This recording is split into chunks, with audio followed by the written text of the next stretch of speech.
Can you understand what I say, you scoundrel? Hey, I'm Zannerman. By all the gods!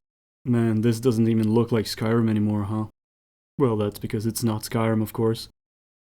This time I'm talking about the Lesser Evil, a mod for The Witcher 3. Have you ever read a book and felt like it would be awesome to play through it as a game? Me neither. I can't read. Well, now you can. The Last Wish project is a modding project that aims to adapt the short stories of the first Witcher book, The Last Wish by Andrzej Sapkowski, into playable chapters in the Witcher 3 engine. What is available right now is the short story, The Lesser Evil. I played the mod version released on the 29th of November 2025. I wanted to cover this mod because expansion-sized mods, or modding projects for The Witcher 3, are quite rare. I only know of a handful that even make the attempt. The modding scene is certainly smaller than the behemoth that is Skyrim, and it was never my intention to just cover mods for Skyrim on this channel, as surprising as it may seem given how much I've focused on that so far. I wanted to give this modding project a spotlight, because it's trying to do something I find very interesting, and perhaps to a lesser extent encourage the modders to keep going. Download to the mod can be found on the Nexus, but they also have a website that provides more details about the project and its background. There's also some screenshots, not only from the released Lesser Evil, but from future unreleased chapters as well. As far as Witcher stories go, The Lesser Evil is a good starting point. It's one of the earliest Witcher stories chronologically, not to mention it's a short story that I find encompasses the themes of the Witcher setting. It's a world of warped fairy tales, where Geralt, the monster hunter, is placed in situations where he's forced to make hard choices between different evils, and where humans are often the true monsters. It is a self-contained story, set in the town of Blaviken, with a lot of character interaction, leading up to some combat and action. It also doesn't require a lot of custom assets like some of the other short stories, and can be feasibly created with assets that already exist in the game, which this mod shows. As a fun fact, this isn't the first time The Lesser Evil has been sort of adapted in the game. There was a mini-campaign in The Witcher 1 that very loosely follows the plot of The Lesser Evil, but with different characters, and taking place at Kaer Morhen. This mod is actually a more faithful adaptation to the original than that side story. It's actually trying to be incredibly faithful, as it follows the story from the book in its appropriate setting, and it outright has the same dialogue. It also expands on the short story with some side activities, and an opening section that wasn't explained in the book itself. This modding project is still in early development, which means jank and bugs. There is certainly some of that here, in equal measure. You could view this release as a proof of concept to the viability of the project as a whole, but it's not merely that either. The story is fully implemented and functioning. I didn't suffer any progression-breaking bugs. Most of the bugs I encountered were floating objects, or seams in the world, or weird NPC behavior. But the core is there and it functions. As to how well, I'll talk about that as I go over my thoughts on the mod. I'm not going to go over the story beat for beat, but there will be spoilers for the mod, of course, while I talk about some aspects of the mod.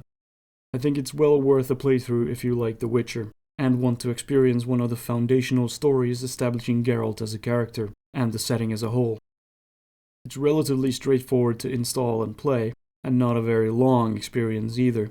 It's faithful to the book, so if you've never read the short story, you'll get basically the full story when playing the mod. But it might be a shock how different the styles are between the book and Witcher 3, if that is your only reference point. To begin playing the mod, you select it as a custom campaign from the main menu. The menu shows a list of planned short stories they want to cover, but for now, only The Lesser Evil is available. The mod begins with an opening shot that sets the scene and builds atmosphere. The entire mod takes place in an area around the town of Blaviken, in the northern part of Redania.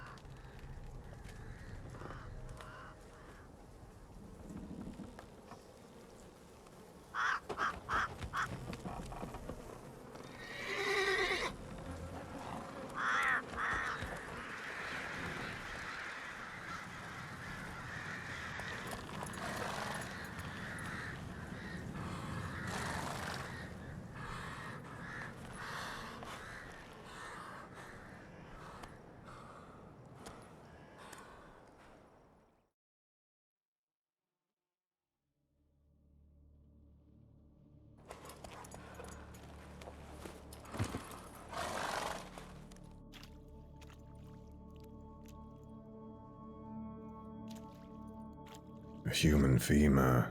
Childs. Kikimora's made home here. The queen has got to be nearby. Maybe a hungry witcher got lucky. I think this opening sets the scene and mood quite well. After the cinematic, you'll be pushed straight into action, with a fight against two Kikimora.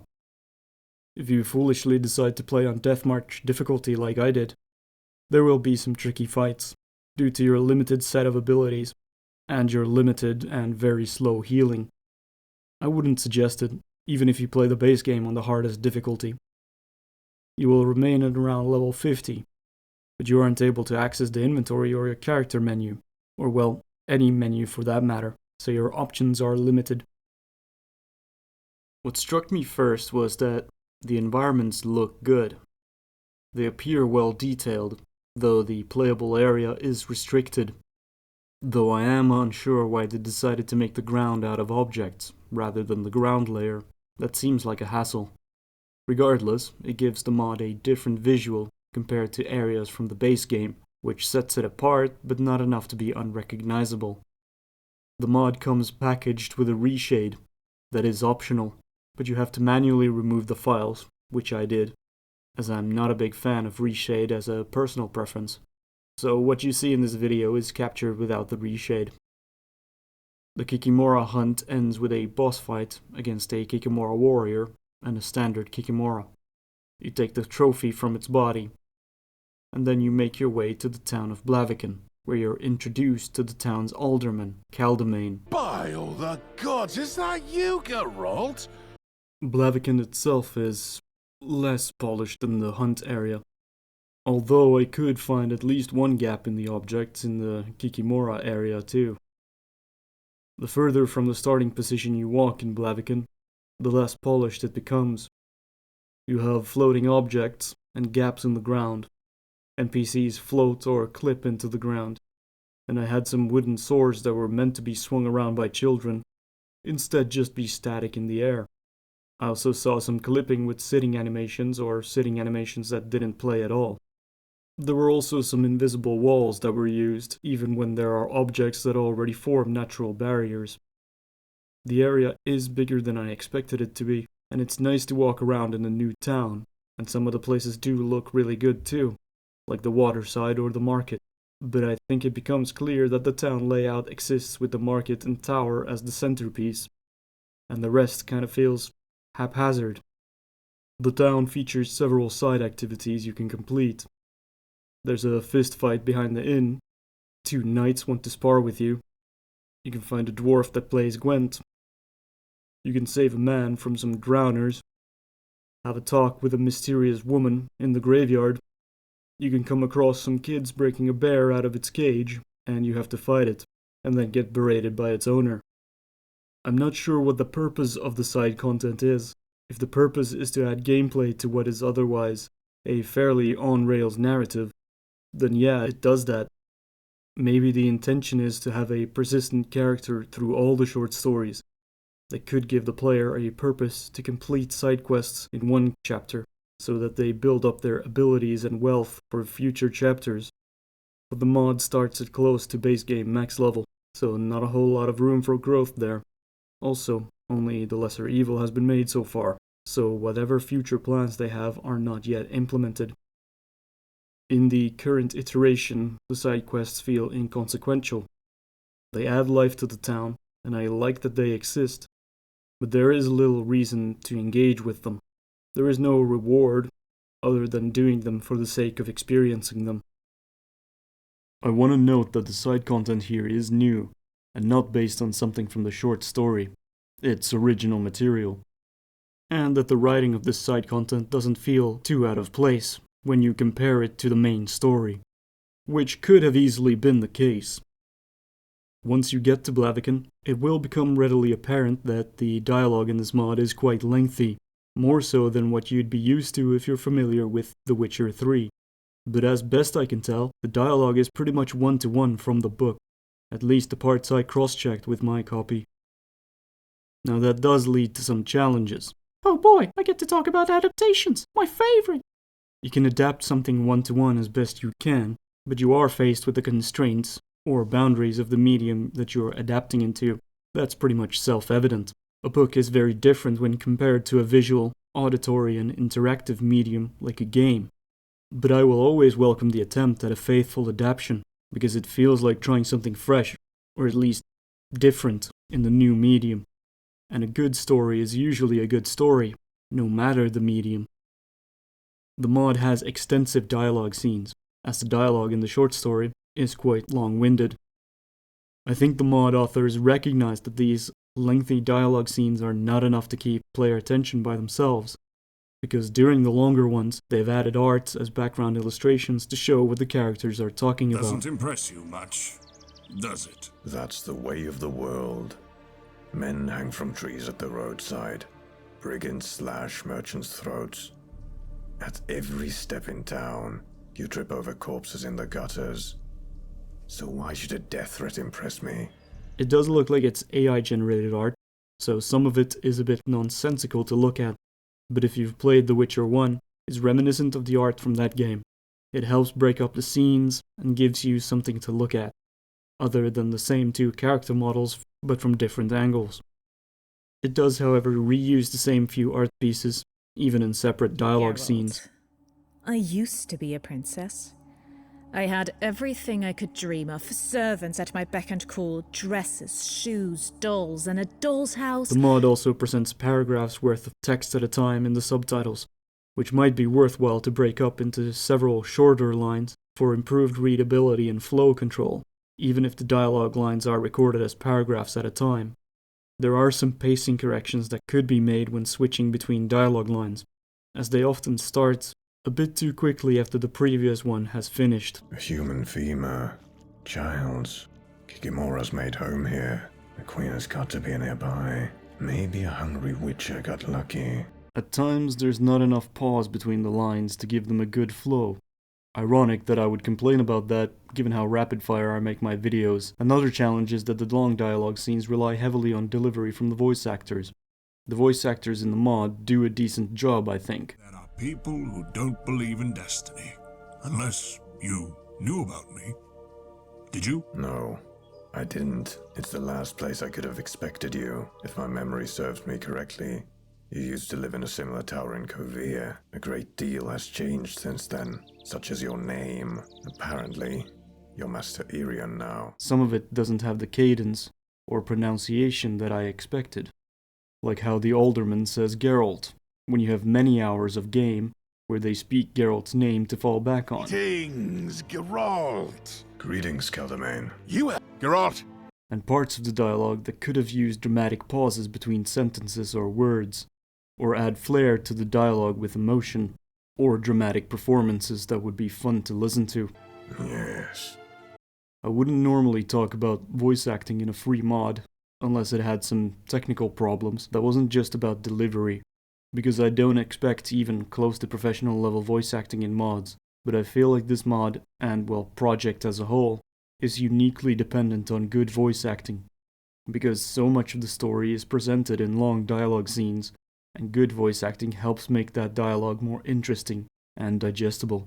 In professional game studios, there would be someone acting as a voice director for the performances, to direct them in how to portray the characters and pronounce the words and names.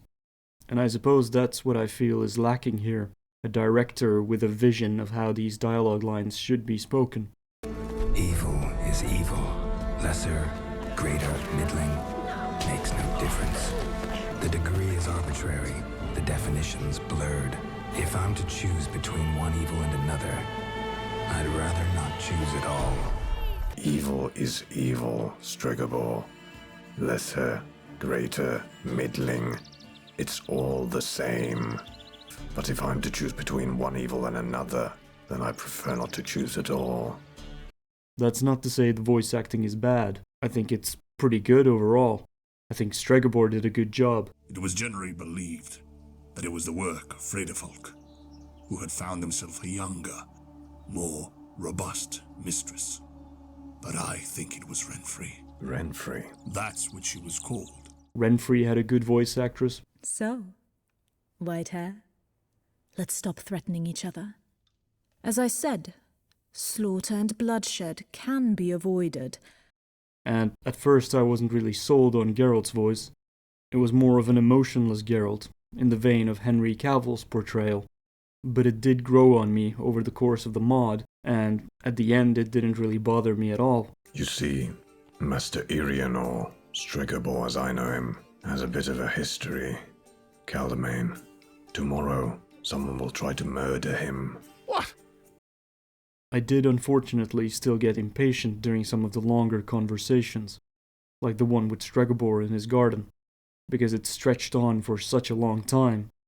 And maybe I was in a headspace at the time where I just wanted to rush it along. Aside from the dialogue, there are several cutscenes.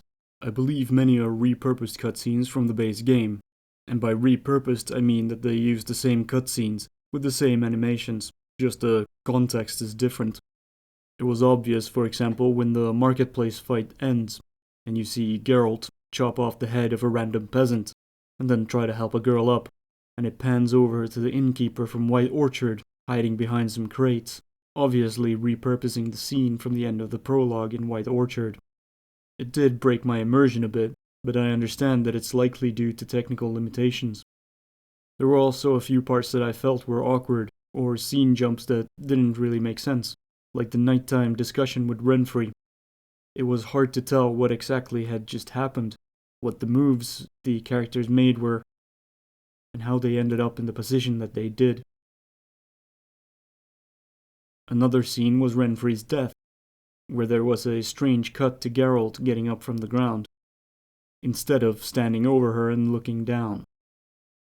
Some voice lines also had the wrong subtitles assigned to them, while the voice lines themselves were correct.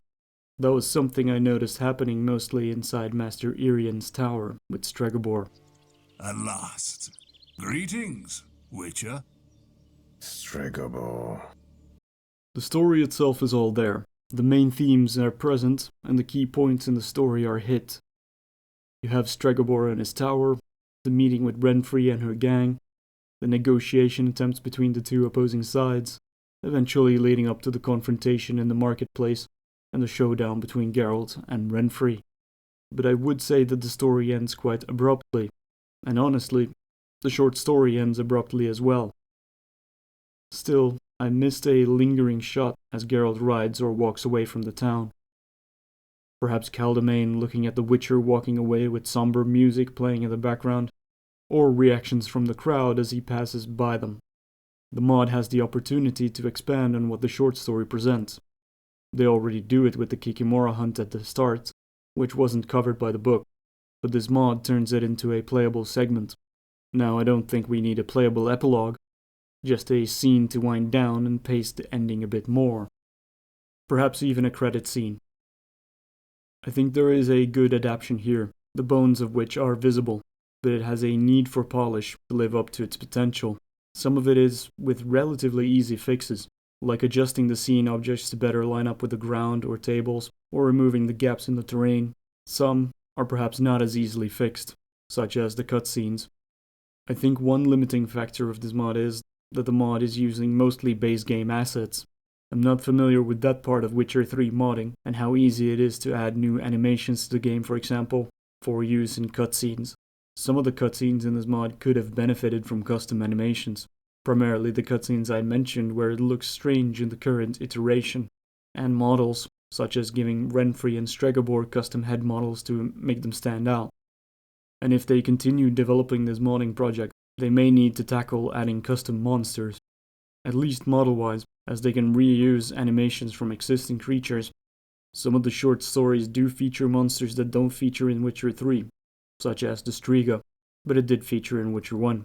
That's also if they want to stay truly faithful to the book. In conclusion, if you're interested in The Witcher and want more of Witcher 3, you could check out The Last Wish Project. It shows a lot of promise, and I believe that with a bit of bug fixing and polish, it would be an enjoyable experience, and a good way to experience some of the earlier short stories set in the Witcher world. It's quite exciting seeing larger projects such as this, and I hope that the people behind the project continue their work. I think they're doing a good job. So yeah, that's all I had to say. Yes.